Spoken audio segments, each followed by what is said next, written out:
अगली जो प्रॉपर्टी है दैट इज एल्काइलेशन।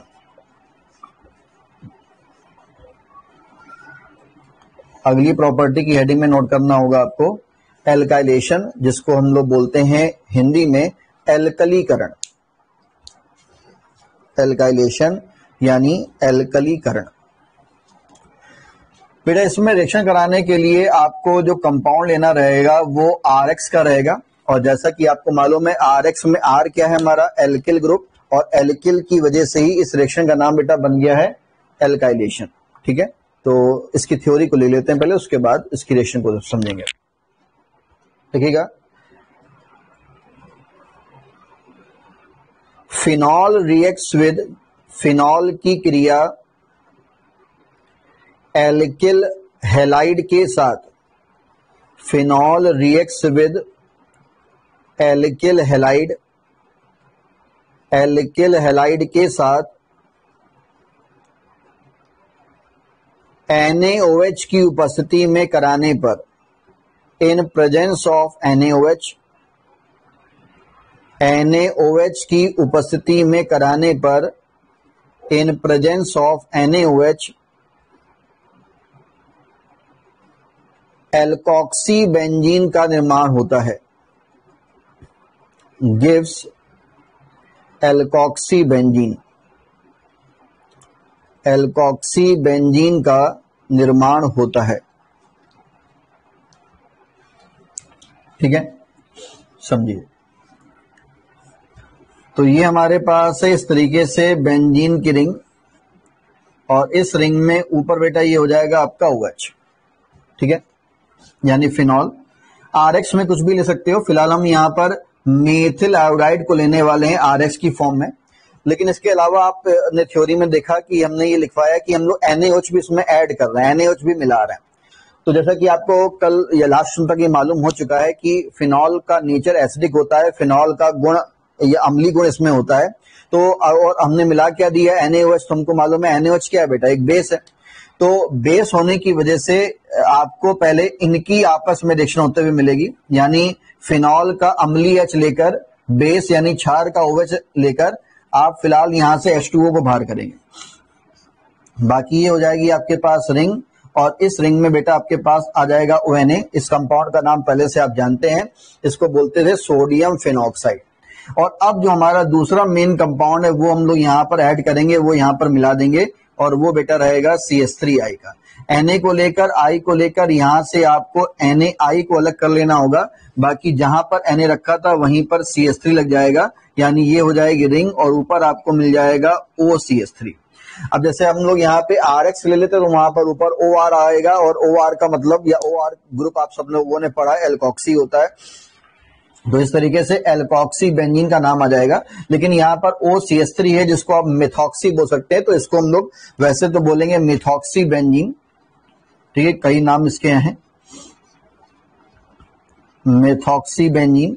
या इसके अलावा बताया था ये जो ग्रुप नीचे जो रिंग में आपको दिखाई दे रहा है, ये ग्रुप कौन सा बनता है C6H5 का, जिसको आप फेनिल या फिनाइल ग्रुप बोलते हैं, और ऊपर आपका CH3 बन रहा है। तो एक तरीके से ये फेनिल हो गया, ये मेथिल हो गया, और ये ईथर। तो आप इसका दूसरा नाम हो सकते हैं मेथिल या मिथाइल फिनाइल ईथर।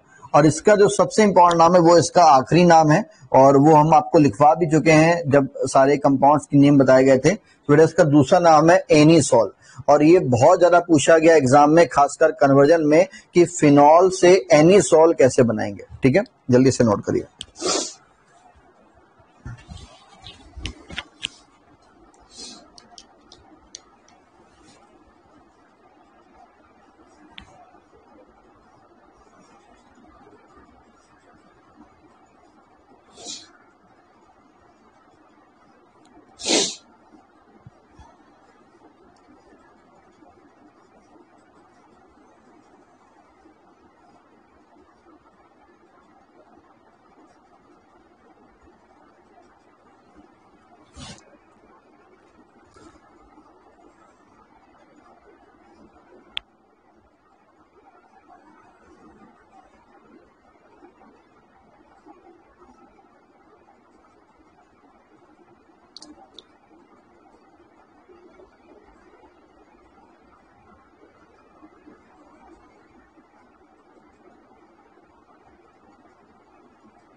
नोट कर लिया।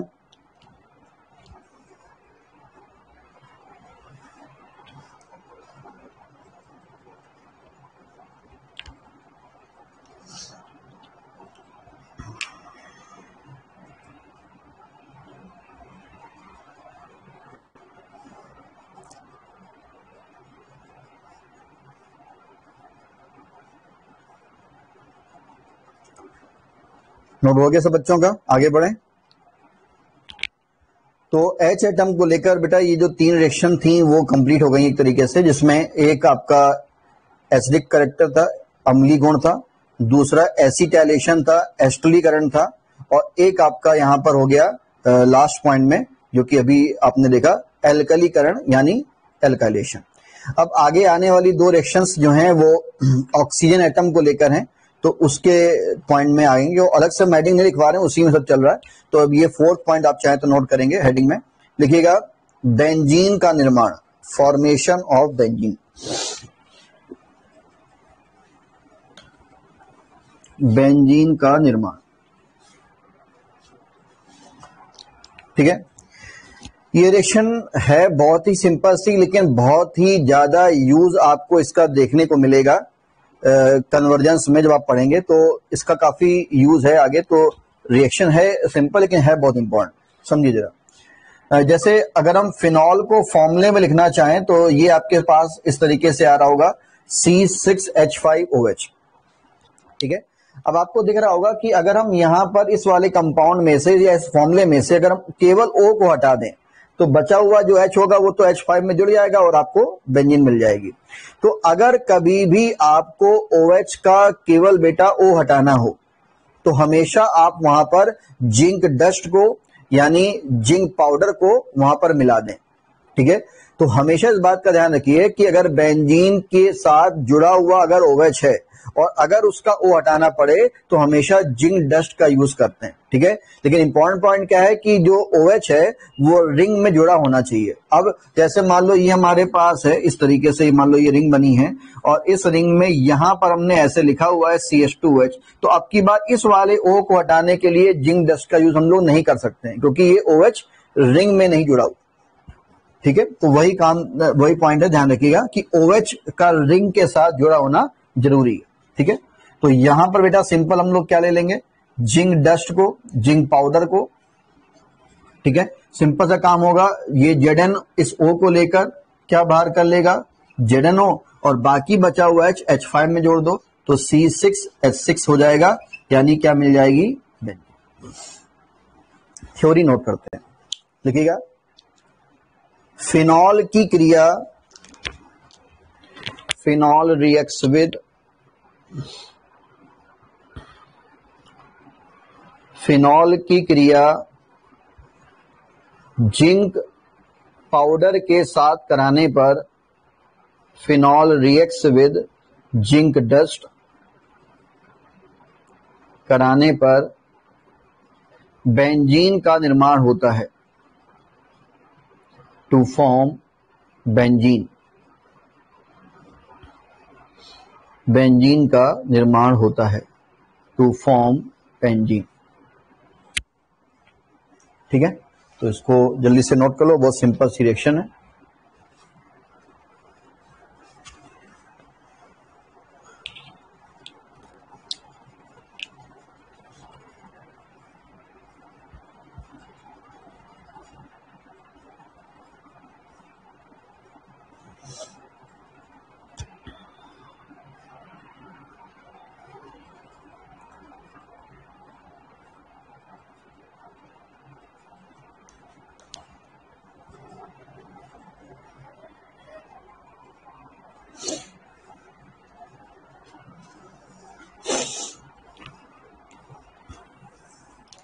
ठीक है, तो ये तो हो गया बेंजीन का फॉर्मेशन, जिसमें आप देख रहे होंगे कि OH का जो O है वो हटाया गया है। इसी OH के O को हटाने के लिए या हटाने को लेकर एक और रिएक्शन आगे सामने आएगी। तो अगली हेडिंग में नोट करना है, लिखिएगा P2S5 से क्रिया, रिएक्शन विद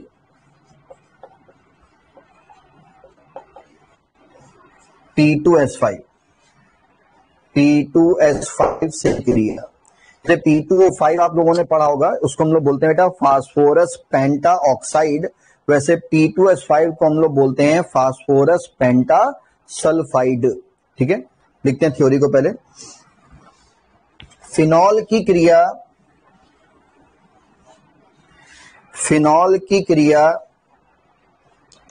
P2S5 के साथ कराने पर फिनॉल की क्रिया P2H5 के साथ कराने पर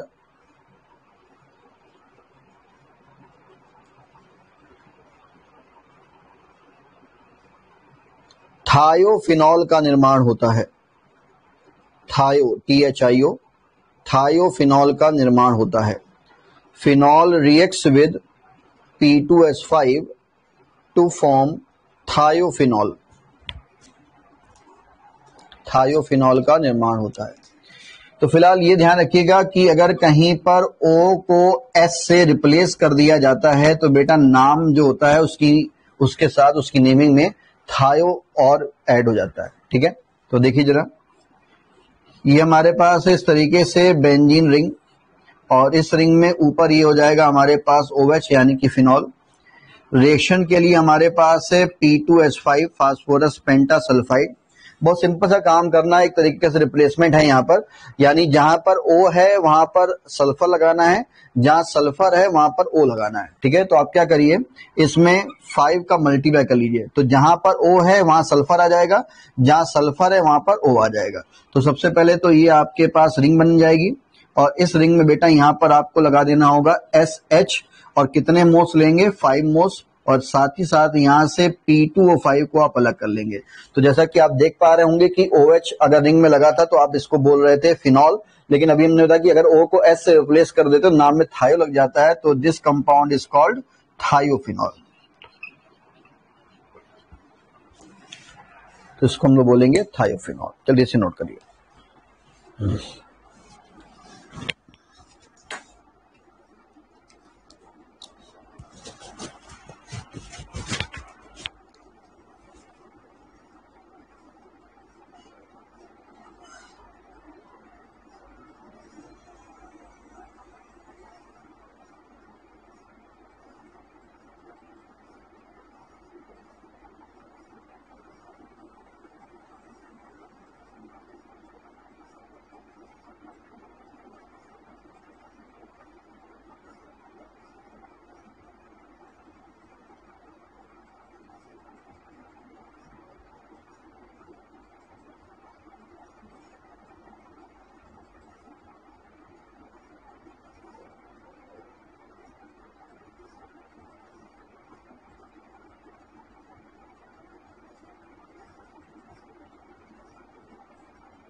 ठीक है, तो ये ऑक्सीजन को हटाकर या ऑक्सीजन को लेकर जो रिएक्शन थी वो भी अब यहाँ पे कंप्लीट होती हैं। तो H का भी पॉइंट हो गया है, O का भी पॉइंट हो गया है।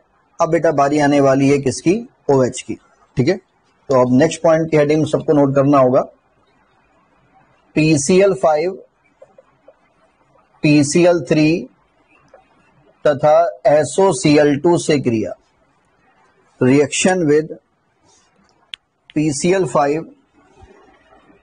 PCl3 and SOCl2। PCl5 PCl3 तथा SOCl2 से क्रिया।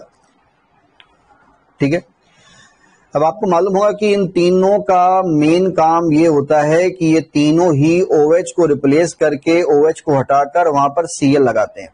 ठीक है, और अगर आपने रिंग के ऊपर OH को हटाकर वहां पर Cl लगा दिया तो बेटा आप सब लोगों ने पढ़ा होगा उस कंपाउंड को हम लोग सिंपल क्या बोल देते हैं, क्लोरोबेंजीन। तो डैश करके खाली एक पॉइंट, एक लाइन नोट करनी है आपको।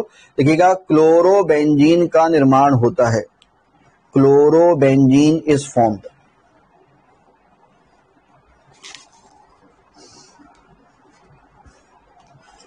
क्लोरोबेंजीन का निर्माण होता है, क्लोरोबेंजीन इज फॉर्म।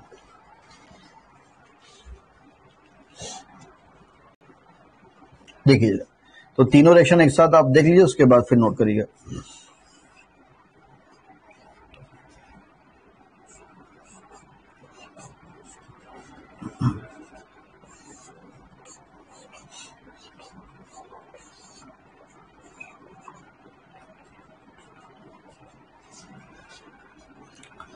तो ये है PCl5, PCl3 और SOCl2। ठीक है, देखिए PCl5 को लेकर हमने आपको बताया था कि इसका सबसे पहला मेन काम यही है कि किसी भी कंपाउंड में से जब भी ये रिएक्शन करेगा तो एक कंपाउंड बेटा ये हमेशा बाहर करेगा और वो कंपाउंड होगा POCl3 का, ये हमेशा ही निकलेगा, चाहे जैसा भी आप कोई भी कंपाउंड इसके साथ ले लें। अब POCl3 में आपको दिख रहा होगा या देख पा रहे होंगे आप कि केवल O ही निकल रहा है, जबकि हमको पूरे OH को रिमूव करना है, OH को हटाना है। तो अब बारी H की आएगी, तो यहां से H लेकर और यहां से Cl लेकर यहां से बेटा आपको HCl को अलग कर लेना होगा। अब आप चेक कर सकते हैं कि टोटल Cl हमारे पास कितने थे, 5, जिसमें से 3 और 1 4 अलग हो चुके हैं। एक Cl जो बचा हुआ वो इस पूरे OH को रिमूव कर लेगा। तो इस तरीके से आपके पास रिंग, और इस रिंग में बेटा ऊपर Cl आ जाएगा, जिसका नाम आपने पढ़ा है या आपको लिखवाया गया है क्लोरोबेंजीन। इसमें आ जाते हैं, ये जो कंपाउंड आप सामने देख रहे हैं इसके लिए भी एक पॉइंट बताया था, ये अपनी हर रिएक्शन में इस कंपाउंड को बाहर करते हुए मिलेगा, H3PO3 को।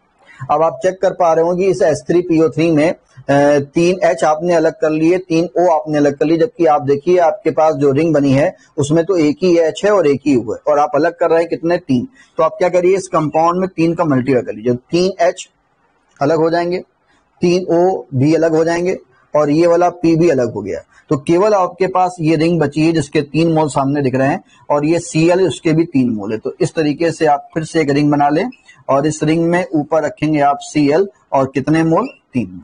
तो इसको भी हम लोग क्या बोलेंगे, क्लोरोबेंजीन। इसमें जाते हैं SOCl2 की जरा बात करें तो इसका नाम आपको ध्यान होगा, इसको बताया गया था, इसको बोलते हैं थायोनिल क्लोराइड। अब ये क्या करेगा, SO सबसे पहले O को लेगा और यहां से बेटा सिंपल SO2 को ये बाहर करेगा। ठीक है, अब O के बाद किसकी बारी आई, H की, H को लेकर Cl को लेकर और क्या बाहर कर दो, HCl भी बाहर कर दो।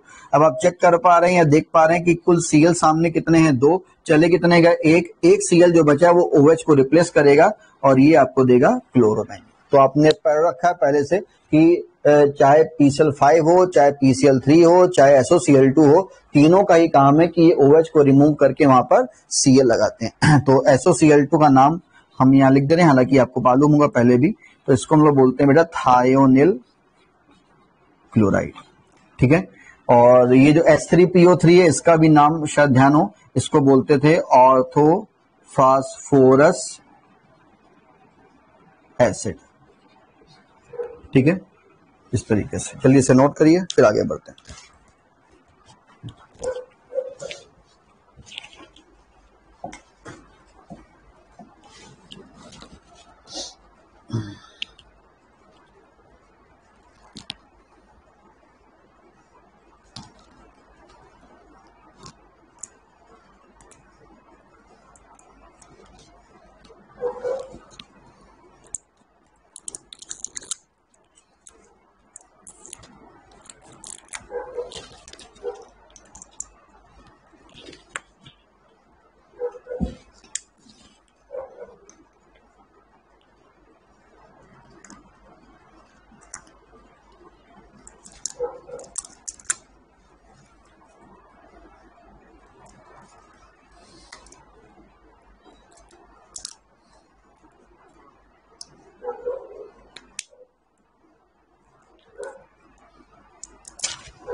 नोट कर लिया सब बच्चों ने?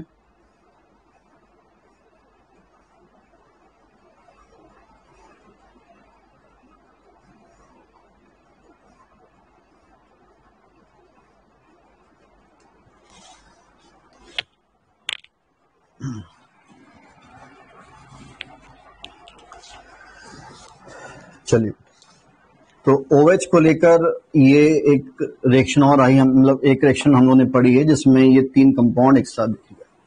चलिए आगे बढ़ते हैं और अब नेक्स्ट हेडिंग में नोट करना है आपको अमोनिया से क्रिया, रिएक्शन विद अमोनिया।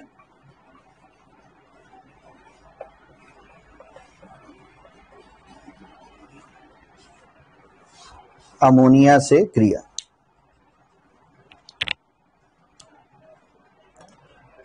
हाँ लिखेंगे, फिनॉल की क्रिया अमोनिया के साथ, phenol reacts with ammonia in presence of, phenol की क्रिया अमोनिया के साथ निर्जल ZnCl2 की उपस्थिति में कराने पर, phenol reacts with ammonia in presence of anhydrous ZnCl2, निर्जल ZnCl2 की उपस्थिति में कराने पर एनिलीन का निर्माण होता है, टू फॉर्म एनिलीन। ठीक है, तो ये हो जाएगी आपके पास इस तरीके से बेंजीन रिंग। ऊपर आपको क्या लेना है बेटा, OH यानी कि फिनॉल, और प्लस में ये हो जाएगा हमारे पास NH3। ठीक है, और एरो के ऊपर आपको यहां पर जैसा कि लिखवाया गया क्या लेना होगा, ZnCl2, और ये जो ZnCl2 आप यहां पर लेने वाले हैं वो कैसा लिखवाया गया है बेटा, एनहाइड्रस, जिसका मतलब हो गया हिंदी में निर्जल। और ये आपको मालूम है, पहले से बता चुके हैं, एनहाइड्रस ZnCl2 जो होता है वो एक प्रकार का निर्जली कारक होता है, डिहाइड्रेटिंग एजेंट होता है। इसका काम ही होता है रिएक्शन में वाटर को बाहर करना। फिलहाल सिंपल सा काम होगा, अमोनिया का बेटा आप H लोगे, इसका OH लेकर H2O को अलग कर लोगे, और H2O को अलग करने के बाद इस तरीके से रिंग, और इस रिंग में आपको ऊपर मिल जाएगा NH2 यानी एनिलीन। नोट करिए।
चलिए, तो इस तरीके से बेटा जो हमारे 3 रिएक्शंस थे, जिसमें एक था H एटम को लेकर, एक था ऑक्सीजन एटम को लेकर, और एक था OH ग्रुप को लेकर, वो यहाँ पे अब कंप्लीट होती हैं।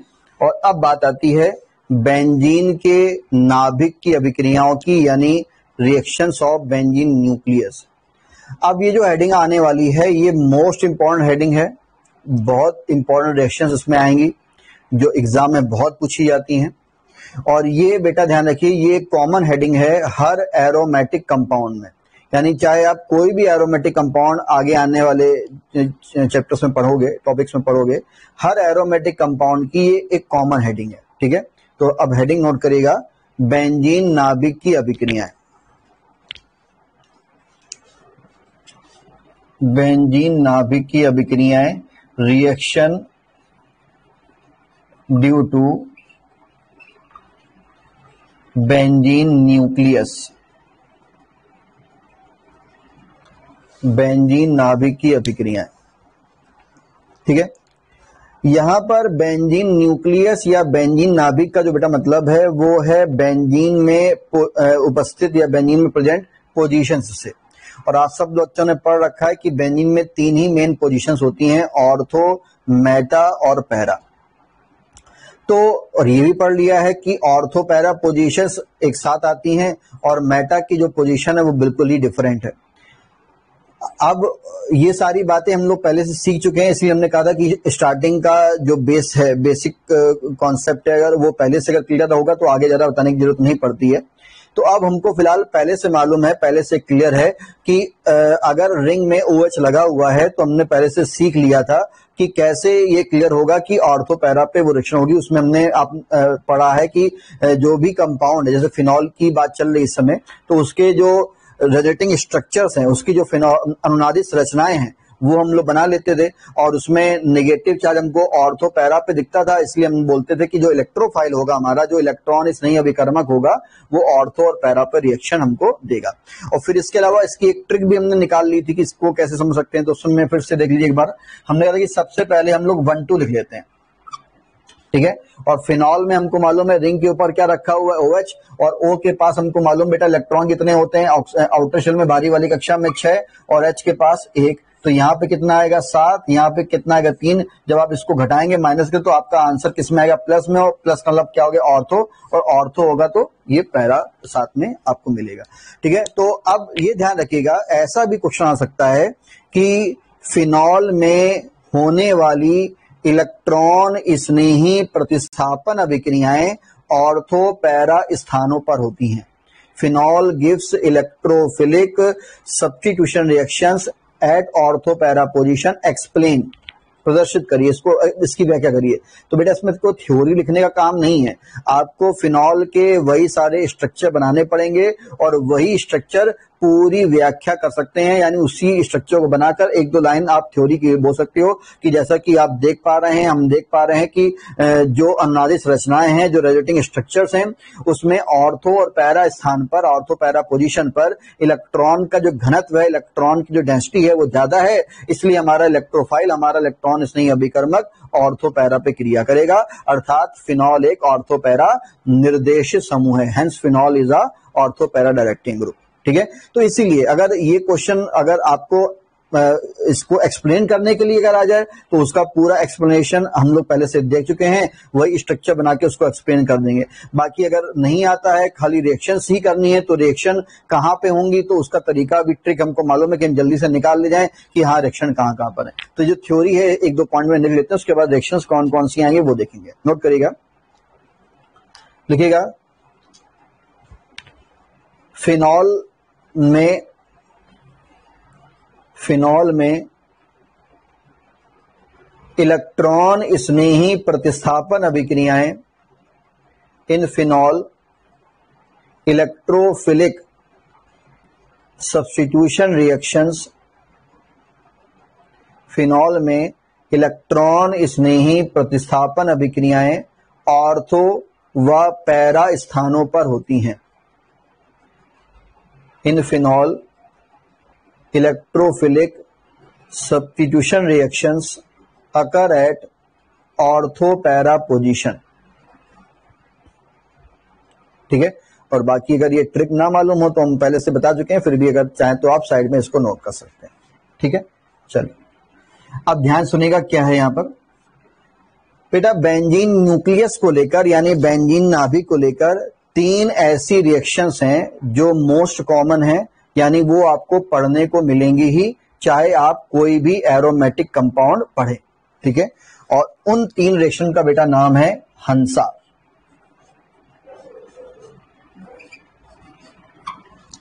ठीक है। अब बेटा इसका मतलब क्या है, इसमें पहला जो आप देख रहे होंगे, इसका बेटा मतलब है हैलोजनीकरण यानी हैलोजिनेशन, ठीक है। दूसरा ये जो N सामने आप देख पा रहे होंगे, इस N का बेटा मतलब है नाइट्रेशन, मतलब नाइट्रीकरण, ठीक है। इसको थोड़ा सा और नीचे कर दे रहे हैं,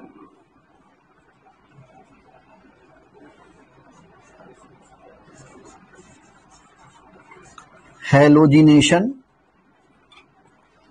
ये हो गया बेटा नाइट्रेशन, और ये जो आप यहां पर देख रहे हैं इसका मतलब है बेटा सल्फोनेशन। ठीक है, हैलोजनीकरण, नाइट्रीकरण और सल्फोनीकरण। हैलोजिनेशन जहां पर भी पढ़ोगे, कभी भी पढ़ोगे, तो ज्यादातर क्लोरीन का और ब्रोमीन का यूज किया जाता है। ठीक है, एरोमेटिक आयोडीन कंपाउंड जो होते हैं वो लेस स्टेबल होते हैं, इसलिए हम उनकी बात यहां पर नहीं करते हैं। नाइट्रीकरण यानी नाइट्रेशन में हम लोग concentrate HNO3 plus concentrate H2SO4 केवल इसका यूज करेंगे, और सल्फोनेशन बेटा आपको यूज करना होगा केवल कंसंट्रेट H2SO4। ठीक है, हैलोजनीकरण में, हैलोजनेशन में आप यूज करेंगे क्लोरीन और ब्रोमीन में से कोई भी एक, और नाइट्रेशन के लिए सांद्र HNO3 और प्लस में सांद्र H2SO4, और सल्फोनीकरण के लिए आपको यूज करना होगा केवल कंसंट्रेट यानी कि सांद्र H2SO4। तो ये ऐसी रिएक्शंस हैं जो कॉमन रहती हैं हर एरोमेटिक कंपाउंड में, ये 3 हेडिंग्स तो आएंगी ही आएंगी।